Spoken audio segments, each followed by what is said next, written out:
Hello everyone, welcome to Ayurvedic formulation. आज हम लोग प्राणवाह स्रोतस की जो डिसीजेस दी हुई हैं उनमें से एक बहुत ही इंपॉर्टेंट डिसीज़ है ब्रोंकियल एज़मा, ये कंप्लीट करेंगे। तो सबसे पहले हमें ये पता है कि ये प्राणवाह स्रोतस की व्याधि है, तो it is related to the lungs, ठीक है। और ये जो ऐसी डिसीज़ है इसको हमने मोस्ट कॉमनली सब जगह देखा ही है, ब्रोंकियल एज़मा को।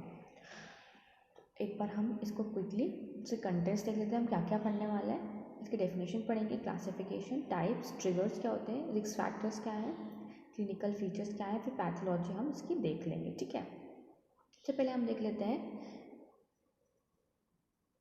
इसकी डेफिनेशन क्या है। डेफिनेशन में क्या है, it is a chronic disorder. सबसे पहले आपको ये याद रखना है कि ये एक क्रॉनिक डिसऑर्डर है।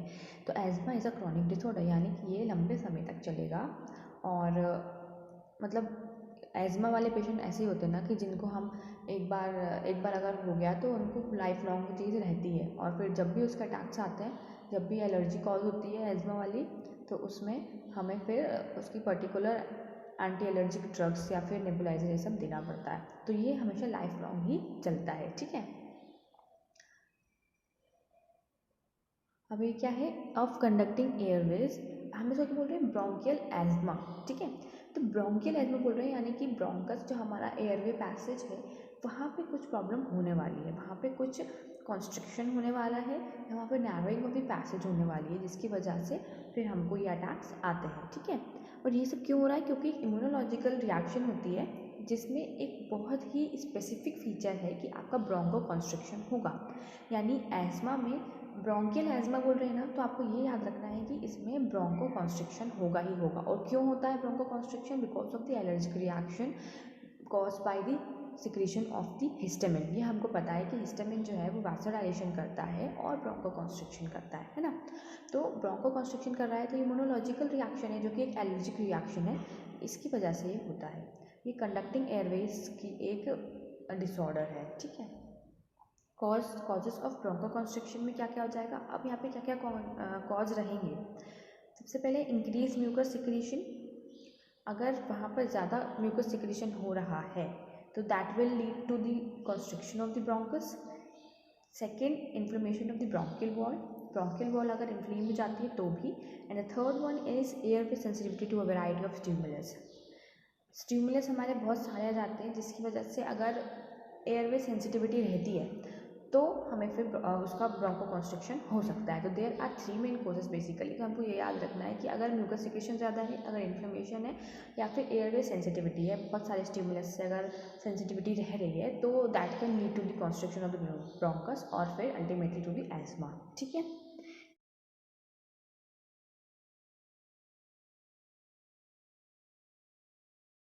क्लासिफिकेशन ऑफ एस्मा क्या है, क्लासिफिकेशन ऑफ एस्मा में first of all, we will see the subtypes of the asthma, some common subtypes of the asthma. The first one is nocturnal asthma, the occupational asthma. The nocturnal, it means the attacks arise at night.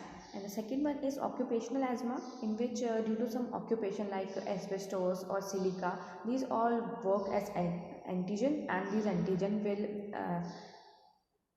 stimulate the release of histamine, and then the bronchial attacks will follow. Then third one is allergic reaction. We all know that hypersensitivity one reaction, atopic reaction, non-allergic asthma also hota hai. Fifth one is child versus adult onset of asthma. The sixth one is seasonal asthma, like in the cold season its attacks are more prone than in the than in the summer season, so we can see that. The seventh one is exercise or induced asthma. In some cases it is also been seen that due to exercise the attacks are increasing, so this is another type of the subtype of asthma, the exercise induced asthma. The eighth one is eosinophilic asthma, in which eosinophils stimulate in much more amount. Next we have chronic asthma types and acute asthma. There are two other subtypes like chronic and the acute one. The acute one and the chronic one. The chronic one में क्या क्या है, mild, mild intermittent asthma, ठीक है, यानी कि वो कुछ कुछ सर्टेन टाइम पे हो रहा है. माइल्ड परसिस्टेंट एजमा, यानी कि वो परसिस्टेंट है पर माइल्ड है. Okay, the attacks are not so much dangerous. Then the third one is moderate persistent and fourth one is severe persistent. ठीक है, परसिस्टेंट में भी माइल्ड, मॉडरेट और सीवियर आ जाएगा, और एक इंटरमीडिएट में माइल्ड वाला ही रहेगा. तो हमने 4 याद किए हैं, माइल्ड, इंटरमीडिएट, इसके बाद फिर क्या है, माइल्ड, मॉडरेट और सीवियर में परसिस्टेंट वाले. ठीक है, तो ये क्रोनिक है. देन एक्यूट में क्या है, acute severe asthma, life threatening asthma and near fatal asthma. तो these are dangerous, more dangerous. Okay, next we come to the type of asthma. Types of asthma में there are two, basically the main types, the intrinsic and the extrinsic. The extrinsic होता है वो allergic होता है, ये याद रखना है. It has to do much more with the allergic reaction, and the intrinsic, these have nothing to do with the allergic reactions. So we will first see the extrinsic or the allergic type of asthma, in which it usually begins in the childhood or early adulthood. ये हमको ना बचपन से ही देखने लग जाता है. ठीक है, और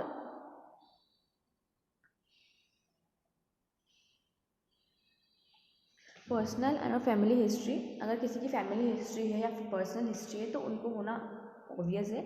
हाइपर सेंसिटिविटी टू एलर्जेंस, तो फिर हम जिसमें टेस्ट भी कराते हैं तो उसमें बेसिकली हम इन एक्सट्रिंसिक या फिर एलर्जिक एजमा की ही हम देखते हैं, यानी कि स्किन प्रिक टेस्ट है, स्किन स्क्रैच टेस्ट है, तो इन सब में हम एलर्जिक रिएक्शन ही देखते हैं.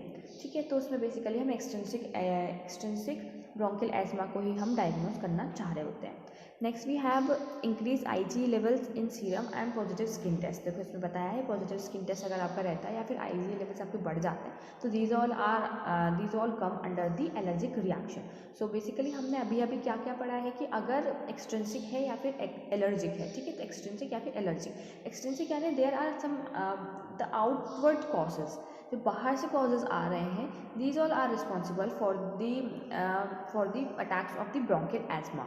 ओके, तो हम ये आराम से आ जाएगा एक्सट्रिंसिक, एक्स मतलब बाहर से आ रहा है. ठीक है, तो एलर्जी ही होती है हमको बाहर से, है ना. तो वहाँ पे हम क्या क्या रख देंगे, अगर कोई आपकी सबसे पहले तो आप हाइपर सेंसिटिविटी टू एलर्जी से याद रख लेना. इसके बाद अगर एक हिस्ट्री है तो वो भी चलेगा. देन वी हैव चाइल्डहुड और अर्ली एडल्टहुड में स्टार्ट हो जाता है ये, और फिर IgE लेवल्स बढ़ जाते हैं सीरम में, और पॉजिटिव स्किन टेस्ट भी रहता है. ठीक है, तो these all are the characteristics which come under the extrinsic और allergic type of bronchial asthma. Next we have intrinsic और इडियोसिंक्रेटिक. इसमें क्या होता है, ये बाद में डेवलप होता है. इसकी कोई फैमिली हिस्ट्री या फिर कोई प्रोसीडिंग एलर्जीज नहीं रहती हैं, कोई रिकॉग्नाइजेबल एलर्जीज भी नहीं रहते हैं, IgE लेवल भी सेम रहता है, और symptoms come after respiratory infection, emotional reactions, exercises, handling chemicals. तो these are the intrinsic one. इसमें ऐसा कोई रिएक्शंस डेवलप नहीं होती है. तो सब there are some other causes apart from the stimulus और the apart from the allergens. There are some other causes like the emotional reactions. If someone is very emotional so it can lead to the asthma attack, or if someone is doing heavy exercise so it can also be done. Okay, and respiratory infection can also lead to the attacks of the bronchial asthma. So this is the intrinsic or idiosyncratic type of bronchial asthma. ये समझ में आ गया. Next we come to the mix type. There are basically 3. ठीक है, intrinsic, extrinsic and mix. तो इसमें क्या होता है, there are mix features, like यहाँ पे एलर्जी हो भी जाएगी, नहीं भी एलर्जी हो जाएगी. ठीक है,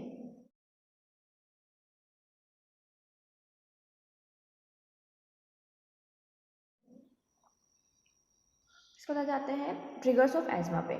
सो what are the triggers which are causing the allergic reactions और which are causing asthma. So ये आप मन से ही बता सकते हो. एलर्जेंस, अभी मैंने आपको कितना सारा पढ़ा चुकी हूँ, इम्यूनिटी पढ़ा चुकी हूँ, हाइपर सेंसिटिविटी पढ़ा चुकी हूँ, तो सब में मैंने आपको यही बताया है कि what are the allergens and what, और उनमें भी कौन कौन से स्पेसिफिक एलर्जेंस होते हैं दैट कैन कॉज एलर्जी. तो basically this is the allergic reaction ना. तो क्या होगा इसमें, पोलन करेंगे सबसे पहले. Smoking can also lead to, और अभी मैंने आपको एक्सरसाइज बताया है, स्ट्रेस बताया है, तो these also act as triggers. Okay, फिर infection, food, dust particles, pollution, cold air, pets, medicine also like beta blockers, ibuprofen and aspirin. Some are allergic to penicillin even. So ये सब हम इसमें लिख सकते हैं. तो ट्रिगर्स में आपको सिर्फ एलर्जेंस या फिर एंटीजेंस कुछ भी आपको जो याद हो वो लिख सकते हो, पोलन ग्रेन्स, ये सब. ठीक है, रिस्क फैक्टर में क्या है, जेनेटिक प्रीडिस्पोजिशन अगर पहले से ही है, फिर race, gender, change of weather, occupational hazards, respiratory infections, obesity, socio-economic factors, gastroesophageal reflux, ठीक है। तो ये सब इसमें रह जाते हैं। फिर आ जाता है क्लिनिकल फीचर्स। सबसे पहले आपको इसका ट्रायड में याद करवा देती हूँ।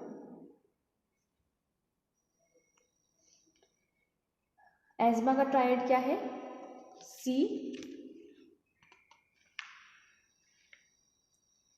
CWS, क्या है? CWS, ये आपको अच्छे से याद रखना है। सी से ये ट्रायड होगा ही। तो these are the characteristic feature of the bronchial asthma, उसमें भी ये ट्रायड आपको देखने को मिलेगा, ठीक है। जिसको भी अगर ये कैरेक्टरिस्टिक आपको देखने को मिल रही हैं तो ये 3 तो होना ही चाहिए, ठीक है। इसको आप अच्छे से याद रख लो।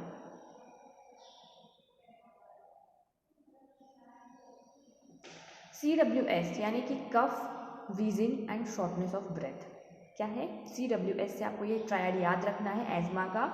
CWS एज्मा, ठीक है। क्या है? Cough, wheezing and shortness of breath, यानी कि उस पेशेंट को वीजिंग साउंड सुनाई देगा व्हेन एक्सपिरेशन, जब वो एक्सपिरेशन करेगा तब उसको आपको वो वीजिंग साउंड सुनाई देगा, ठीक है।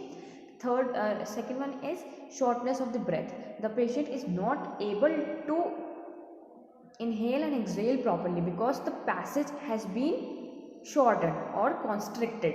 The passage, the bronchus, it is constricted. इसमें मतलब है ना bronchospasm हो गया है, तो this is because of that कि इसलिए हमको shortness of breath हो रही है।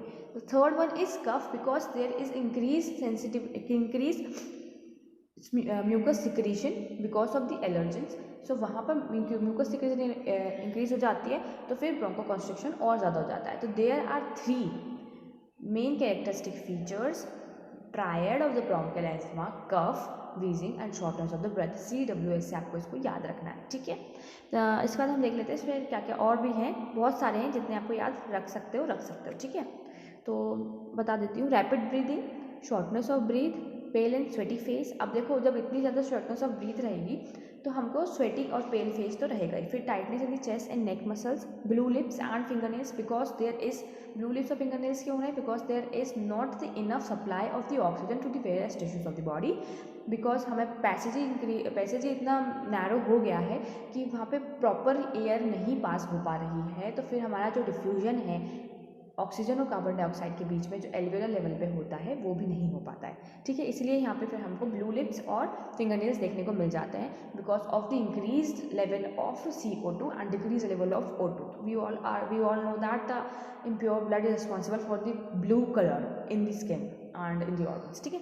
तो यहाँ पे ही हो जाएगा। इसके बाद क्या है? चोकिंग सेंसेशन, हमको ऐसा लगा कोई चोक कर रहा है बिकॉज वही है, मतलब ऑब्वियस सी बात है, आपको ये कि ऐसा पेशेंट इमेजिन कर सकते हो जैसे हमने मूवीज़ में भी देखा है कि उनको क्या क्या चीज़ें होती हैं, तो आप वो सारे कैरेक्टरिस्टिक फीचर लिख देते हो। ट्रायड सबसे पहले लिखना है CWS, इसका था पेल एंड स्वेटी फेस लिख सकते हो, ठीक है। आप बस इमेजिन करते चलो और ऐसा लगता है उनको चोकिंग सेंसेशन होता है, गले में ऐसे पकड़ के बैठ जाते हैं अगर उनको नेबुलाइजर नहीं मिलता है तो।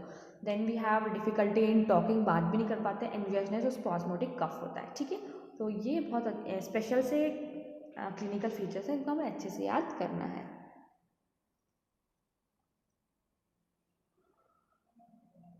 अब इसके हम पैथोफिजियोलॉजी देख लेते हैं, यानी कि पैथोजेनेसिस देख लेते हैं। इसमें क्या हुआ कि जो हमारी हाइपर सेंसिटिविटी रिएक्शन है ना टाइप 1 वाली, वही है, सेम वही पैथोजेनेसिस है इसकी।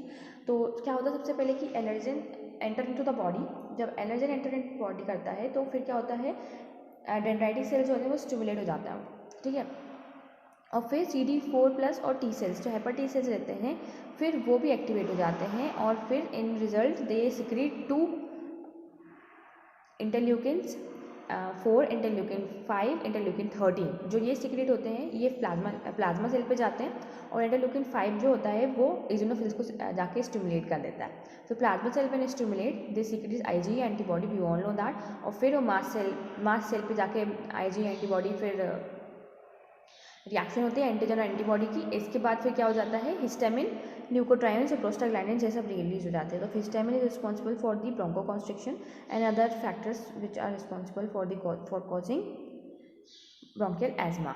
और फिर जो इजोनोफिल्स है वो साइटोकाइन्स और ल्यूकोट्राइन्स को सिक्रीट करता है। तो एक बार हम फिर से पढ़ लेते हैं। इसमें क्या हुआ, एलर्जिन है वो डेंड्राइटिक सेल पे गया और उन्होंने स्टिमुलेट कर दिया हेल्पर टी सेल्स और CD4+ सेल्स को। उन्होंने अब ये जो हेल्पर टी सेल्स थे उनका काम क्या है कि वो किसी के थ्रू, वो खुद कुछ नहीं करते हैं, वो किसी के थ्रू बाकी की इम्यून रिएक्शंस कॉज करते हैं, है ना। तो हेल्पर टी सेल्स वो हेल्प करते हैं। तो इंटरल्यूकिन 5 जो अगर सिक्रीट हुआ तो वो जाके इजोनोफिल्स को स्टिमुलेट कर देगा, और इंटरल्यूकिन 4 जो है और इंटरल्यूकिन 5 है और इंटरल्यूकिन 13 है, ये सब जाके प्लाज्मा सेल्स को कर देंगे। तो प्लाज्मा सेल का काम क्या है कि वो एंटीबॉडी सिक्रीट करता है, IgE एंटीबॉडी। फिर उसकी वजह से क्या हो जाएगा, मास्ट सेल्स जो हैं वो एक्टिवेट हो जाएंगे, और फिर mast cells this will degranulation of the mast cell हो जाएगा, IgE एंटीबॉडी उस पर जाएगी और फिर degranulation of the mast cell हो जाएगा, जिसकी वजह से हिस्टामिन्स, प्रोस्टाग्लैंडिन्स और prostaglandin E2 is responsible for the fever, D2 is responsible for the immunological reaction, and leukotrienes these will all secrete, और यहाँ से साइटोकाइनेस और leukotrienes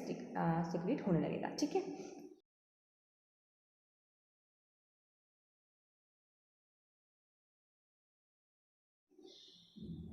next we come to the asthma pathophysiology. Asthma pathophysiology में acute response and chronic response, there are 2 types of response in this. Acute response में क्या क्या चीज़ें होंगी, ब्रोंकोस्पाज्म हो जाएगा, ब्रोंकियल वॉल एडिमा हो जाएगा और इंक्रीज म्यूकस सिक्रीशन, जो हमने सबसे पहले पढ़े थे 3 कैरेक्टरिस्टिक फीचर्स जो कि होते ही हैं, जिसकी वजह से that can cause to the bronchospasm. तो bronchospasm, bronchial wall oedema and increase mucus secretion, ये 3 चीज़ हमें याद रखनी है। फिर क्रोनिक में क्या हो जाता है कि ब्रोंकियल हाइपर रिस्पॉन्सिवनेस, यानी कि अगर थोड़ा भी एलर्जन आता है तो इतनी हाइपर सेंसिटिविटी, इतनी हाइपर रिस्पॉन्सिवनेस हो जाती है ब्रोंकस की कि वो थोड़े से भी एलर्जन से वो वैसे की वैसे एस्थमिक अटैक्स देने लगता है, ठीक है। इसके बाद क्या है, chronic bronchial wall inflammation and then we have, मतलब क्रोनियन ब्रोंकियल वॉल इन्फ्लेमेशन है कि प्रोलॉन्ग चलता आ रहा है वो इन्फ्लेमेशन, और airway smooth muscle hypertrophy, smooth muscle की अब इतना ज़्यादा जब चीज़ें होने लगती है ना तो बॉडी अडाप्ट करने की कोशिश करती है, तो सबसे पहले वो हाइपोट्रॉफी के फॉर्म में ही अडाप्ट करने की कोशिश करती है। तो स्मूथ मसल की हाइपोट्रॉफी हो जाती है, जिसके कारण से और ज़्यादा पैसेज नैरो हो जाता है, तो क्रॉनिक रिस्पॉन्स हमको देखने को मिलता है। इन सब की वजह से, दीज आर दी कॉजेज, इन सब की वजह से क्या होता है, एयरवे ऑब्स्ट्रक्शन हो जाता है, जिसकी वजह से इंक्रीज मैकेनिकल वर्क और ब्रीदिंग हाइपोवेंटिलेशन हमको देखने को मिलता है, ठीक है।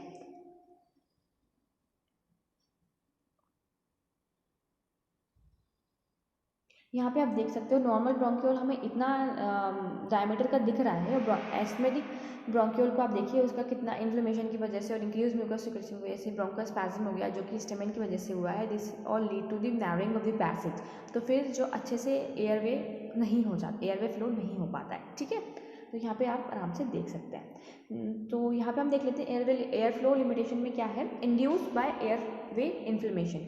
तो bronchoconstriction, bronchial smooth muscle contraction that quickly narrows the airway in response to exposure to a variety of stimuli. The second one is airway hyperresponsiveness and exaggerated bronchoconstriction response to stimuli. And third is airway edema, as the disease becomes more persistent and inflammation become more progressive, edema, mucus hypersecretion and forms of incipitated mucus plugs for the limit airflow. तो normal ही है ये, उसी को बताया गया है कि Bronco constriction कैसे क्या क्या कर रहा है, एयरवे रिस्पॉन्सिवनेस क्या कर रहा है, और हाइपर रिस्पॉन्सिवनेस की वजह से भी वही एग्जैजरेटेड ब्रोंको कॉन्स्ट्रिक्शन हो रहा है, और फिर एयरवे एडिमा की वजह से भी यही हो रहा है, ठीक है, जिसकी वजह से हमारा एयर फ्लो लिमिट हो रहा है। तो दीज 3 फीचर्स हमको अच्छे से याद रखना है, inflammation, increase mucus secretion and bronchoconstriction, ठीक है। Next we come to the histological findings, what we will see here. देखो, क्योंकि because it is the allergic reaction, तो हमको इजनोफिल्स देखने को मिलेगा ही, some neutrophils will also be seen here. इसके बाद 2 टाइप के क्रिस्टल्स हमको, और 2 टाइप के एक स्पाइरल्स और एक टाइप के क्रिस्टल्स हमको देखने को मिलते हैं, mucus containing Curschmann's spirals and Charcot Leyden crystal, ये 2 चीज़ हमको देखने को अच्छे से मिलती हैं उसमें, ठीक है। तो एक जो है वो बेसोफिल्स की वजह से होती है, और एक जो है वो इजनोफिल्स की वजह से हमको देखने को मिलता है, ठीक है। इसको जाता है थिक बेसमेंट मेम्ब्रेन है वो थिक हो जाती है, क्योंकि ये सब है फिर हमारा इवोल्यूशन और जो फिर अडेप्टेशन जो हमारी बॉडी का होने लगता है, उस पर्टिकुलर टिश्यू का होने लगता है, तो वहाँ पे हमको ये सब चीज़ें देखने को मिलती हैं। तो थिक बेसमेंट मेम्ब्रेन हो जाती है। इसके बाद क्या है, एडिमा इन्फ्लेमेटरी इन्फिल्ट्रेट इन ब्रोंकियल वॉल, सब म्यूकोसल ग्लैंड्स इंक्रीज, ठीक है, और hyper trophy of the bronchial wall muscle, ये मैंने आपको सब बता दिया है। इसमें हम 2 चीज़ें याद रखनी है हमको, म्यूकस में क्रिशमैन क्रिस्टल्स और इजनोफिल्स और शार्कॉट लेडेंस क्रिस्टल्स भी हमको देखने को मिलेंगे। तो क्रिशमैन स्पाइरल्स देखने को मिलते हैं, तो उनको आप देख लेते हैं। ये देखो जो क्रशमैन स्पाइरल्स हैं, जो लेफ्ट साइड में आपको दिख रहे हैं, पिंक कलर के जो थ्रेड टाइप के हमको कुछ देखने को मिल रहा है। तो क्वाइल्ड बेसोफिलिक प्लग्स, ये जो है बेसोफिल्स की वजह से होता है, of mucus formed in lower airway and found in sputum and tracheal washings. ठीक है, तो हमको लोअर एयरवे में और स्पूटम में और ट्रेकियल वॉशिंग्स में हमको देखने को मिलता है। ये बेसोफिलिक प्लग्स होते हैं ऑफ म्यूकस के। ठीक है, इतना याद रखना है आपको, बेसोफिलिक प्लग्स ऑफ म्यूकस होता है। Curschmann spirals and Charcot Leyden crystal. तो Charcot Leyden crystals are because of the eosinophils. तो ये नीडल के शेप के होते हैं, तो आप यहाँ पे देख सकते हो, ये जो दिख रहा है। ठीक है, तो ये जो दिख रहे हैं ना नीडल के शेप के, इस टाइप के, तो दीज और आदि शार्कोट लेडिंग क्रिस्टल्स। और ये स्पाइरल्स जो है क्रशमैन स्पाइरल्स हैं बेसोफिल की वजह से, और ये जो है वो ईजनोफिल्स की वजह से। इतना आपको अच्छे से इसमें याद रखना है। तो हमको जो पैथोलॉजिकल हमारी फाइंडिंग रहेगी, तो म्यूकस में हमको ये सब चीज़ें देखने को मिलेंगी। If there is the presence of Curschmann spirals and Charcot Leyden crystals, तो there will be the confirmation of the bronchial asthma. Okay, and if there is the thick membrane and you are able to see some of the eosinophils more, and there is the hypertrophy of the bronchial wall muscles and increase some mucosal glands, then we can confirmedly say that it is the case of bronchial asthma. Okay, now we come to the remodeling. Reversibility of the airflow may be incomplete in some patient, and persistent changes in airway structure, sub-basement fibrosis, nuchal hypersecretion, injury to the epithelial cells, smooth muscle angiogenesis. ये normally इतना कुछ याद करने की जरूरत नहीं है इसमें। अब यहाँ से हम आ जाते हैं some of the technical words we need to know here, और some of the respiratory words जो होता है, और जितनी भी वैल्यूज़ होती हैं, ये सब हमको अच्छे से याद रखना है। ठीक है, इसके बाद हमारा डायग्नोसिस और फिर एपिडेमियोलॉजी आ जाएगा। तो देखो, सबसे पहले आप इसकी सीवियरिटी देखोगे, तो सीवियरिटी स्केल आपको याद करने की ज़रूरत है। तो हमने जब क्या पढ़ा था कि माइल्ड इंटरमीडिएट होता है, फिर माइल्ड परसिस्टेंट, मॉडरेट परसिस्टेंट और severe persistent. They are the 4 basic severity of this asthma. तो इसमें क्या क्या है,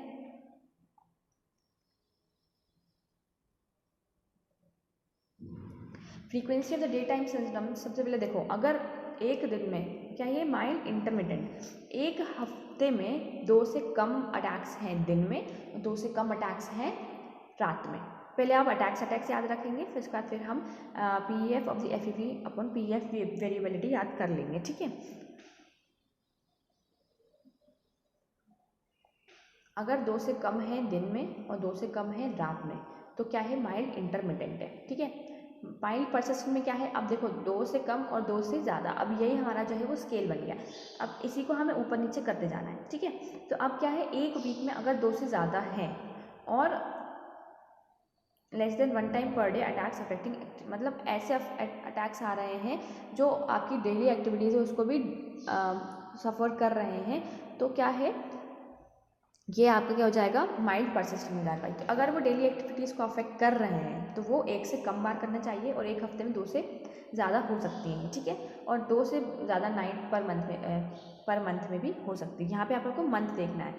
देखो, फ्रीक्वेंसी ऑफ नाइट सिम्टम्स में आपको मंथ देखना है फर्स्ट 2 में। ठीक है, और दिन में आपको वीक देखना है। तो ये आपको याद रखना है कि जो अगर माइल्ड इंटरमिटेंट है उसमें less than 2 days per week, और रात में less than 2 nights per month. ठीक है, माइल्ड परसिस्टेंट में less than greater than 2 times per week, और less than 1 time which is affecting your daily activities, and next one is greater than 2 nights per month.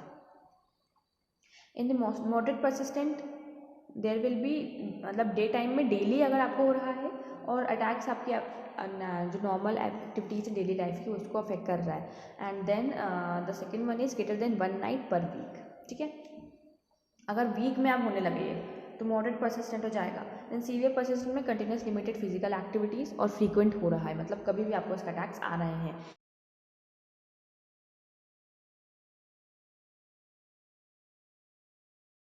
अब इसमें आपको देख लेते हैं FEV1 और PF वेरिएबिलिटी में।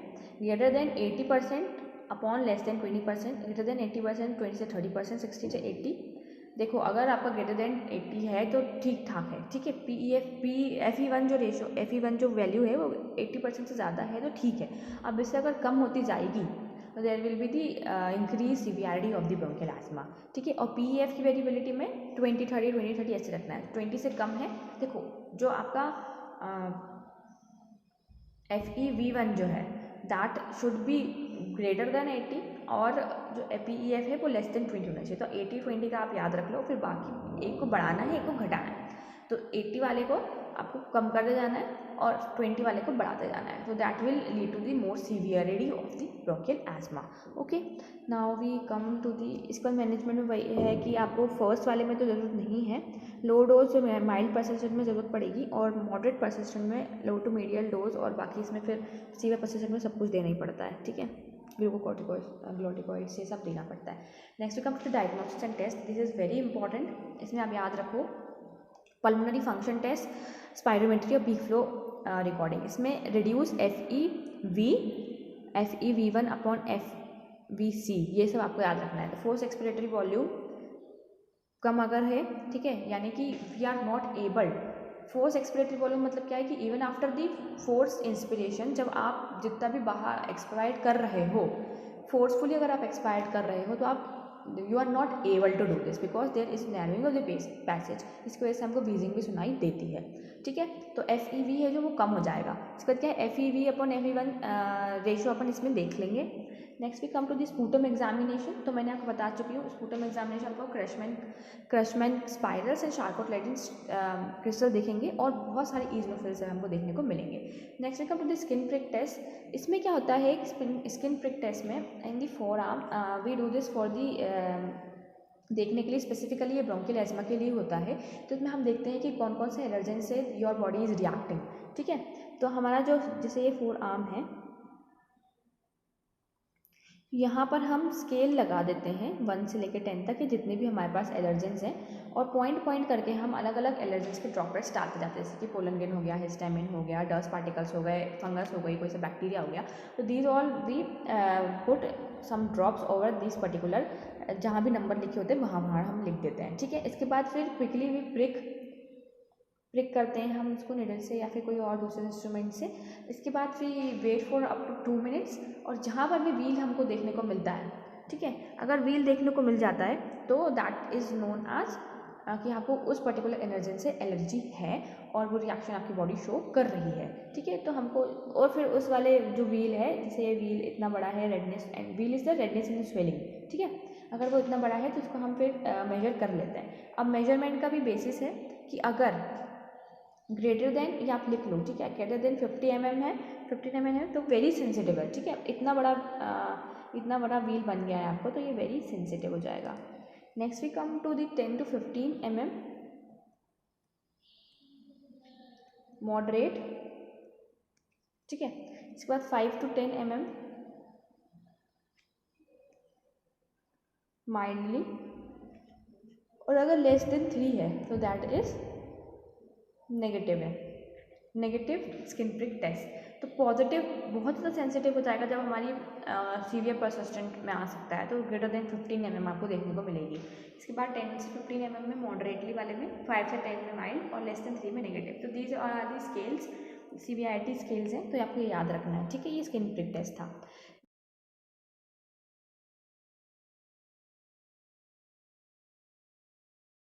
Next we come to the methacholine bronchial provocation test और चैलेंज टेस्ट। इसमें क्या करते हैं कि हम उसको मेथाकोलिन उसको इनहेल करवाते हैं पर्टिकुलर पेशेंट को, और फिर स्पायरोमेट्री से हम उसको देखते हैं। सबसे पहले तो हम नॉर्मल देख लेते हैं स्पायरोमेट्री से FEV1 कितना है। ठीक है, FEV1 कितना है, तो अगर 60 से कम है तो हमें इसको नहीं करना है, और अगर 60 से ज़्यादा है तो हम फिर उसको मेथाकोलिन का इनहेलेशन करवा देते हैं। ठीक है, तो अगर 20% तक रिड्यूस हो गया है, जो FEV1 है वो 20% तक रिड्यूस हो गया है, then we can say that the हमारा provocation test, bronchial provocation test और चैलेंज टेस्ट है वो पॉजिटिव है। ठीक है, तो these are the 2 basic test, skin prick test और मेथाकोलिन ब्रोंकियल प्रोवोकेशन टेस्ट। तो ये आपको याद रखना है। बाकी स्पायरोमेट्री और स्पूटम एग्जामिनेशन तो आप याद रखोगे। इसके बाद क्या IG स्पेसिफिक टेस्ट है वो भी याद रहेगा। चेस्ट एक्सरे में shows lung hyper inflammation and lateral view demonstration pigeon test deformity. अगर आप उसको लैटरल व्यू में देखेंगे तो आपको इस तरीके का पीजन टेस्ट देखने को मिलेगा। तो यही हमारा वही हाइपरट्रॉफी की वजह से देखने को मिलता है। ठीक है,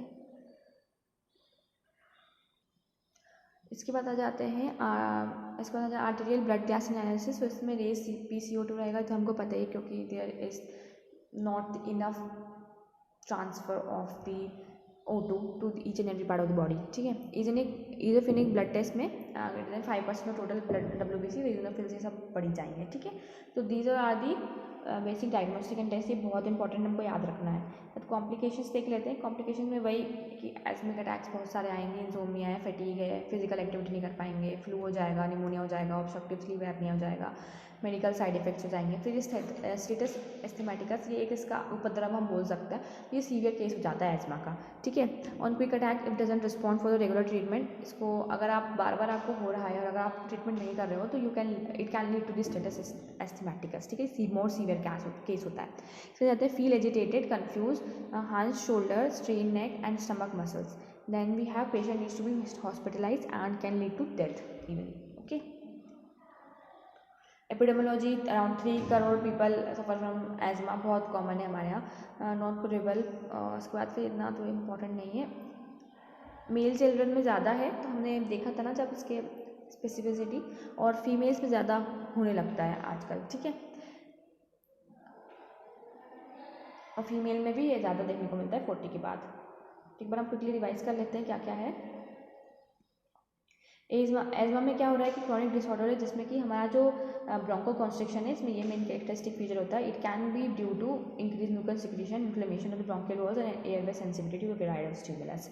क्लासिफिकेशन में हमने 8 टाइप के अलग देखे थे, उसके बाद फिर क्रॉनिक और एक्यूट टाइप का अलग देखा था। तो क्रॉनिक वाले में mild intermittent ESMA, mild persistent ESMA, moderate persistent और सीवियर परसिस्टेंट। तो इसका हमने सीवियरिटी यहाँ पर देखी हुई है कि अगर माइल्ड है तो less than 2 day per week और less than 2 night per month होना चाहिए। माइल्ड परसिस्टेंट में greater than 2 times per week और less than 1 time per day affecting daily activity, and then greater than 2 nights per month. और moderate में daily हो जाएगा और greater than 1 night per week, और सीवियर में तो फ्रीक्वेंट होता रहता है। इसके बाद हमने इसकी FEV1 और PEF वेरिएबिलिटी भी देख ली थी।